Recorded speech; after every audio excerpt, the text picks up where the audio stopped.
YouTube, warbles on a lot here. It's not this week's New Scientist, it's the 18th of January 2014. Page 5. Australia fiddles as Outback burns. Here we go again. Just after its hottest year on record, Australia is once more sweltering in a heatwave that has engulfed Victoria and South Australia. Heatwaves are becoming increasingly common, but the country's new government doesn't accept that this is down to climate change and is doing little, even though it could save lives. Australia is trying to cut deaths from heat stress by educating the public about the risks, says Liz Hanna of the Australian National University in Canberra. But this isn't enough. Quote, "With a warming planet, no longer are these rare events," unquote, says Hanna.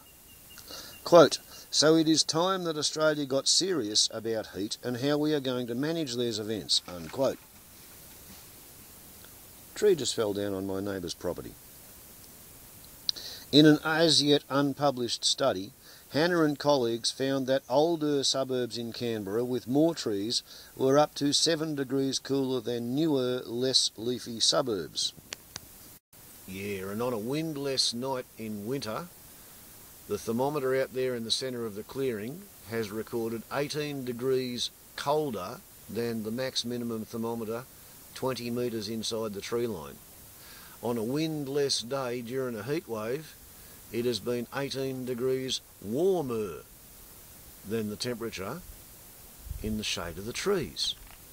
I would have to say that 7 degrees better off is a very conservative figure. It's closer to 10 or 12 degrees better off by living in the trees than by living in a bald, bare, concrete, bitumen tiled roofed heat island. Some suburbs are planting more greenery to stay cool, but the federal government is sitting on its hands. Quote, "It's reluctant to do anything because that would mean admitting climate change is a reality," unquote, says Hanna. "Without a concerted national effort, greenery will continue to decline as population density rises. In the long run, the most important thing the government can do to cut heat stress is tackle the greenhouse effect," says Hanna. Quote, "Without rapidly decarbonising our economy, a global health crisis will inevitably follow." So, as it was foretold within the prophecy, as I said in August, if the Australian population elects the budgie, smuggler, wingnut, mad monk Tony Abbott, we will lose suburbs and towns and cities to the bushfires. As I recall it, Perth lost 52 houses in a week. There have been bushfires right across the southern edge of Western Australia, South Australia, southern New South Wales, all of Victoria, pretty much anywhere from 35 degrees south of the equator. Here I am at 30 degrees south of the equator, and we had a very scary week last week.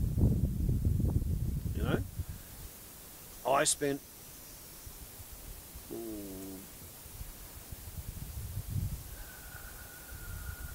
probably 2 o'clock till 8 o'clock at the airbase one day, and then from 8 o'clock till 2 o'clock the next day at the airbase. At one stage there we had 22 fires in the Northern Tablelands firefighting area. 17 of them were in the Glen Innes 7 Shire.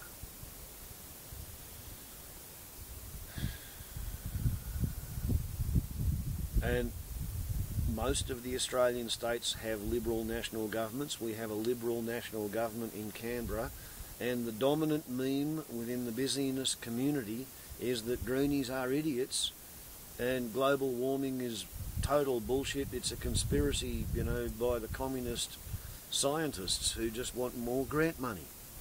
So Australia's not planning on doing anything at all whatsoever to ameliorate or prevent global warming through greenhouse effect, through emission of carbon dioxide. Such is my observation. Warbles on a lot to YouTube. Ciao.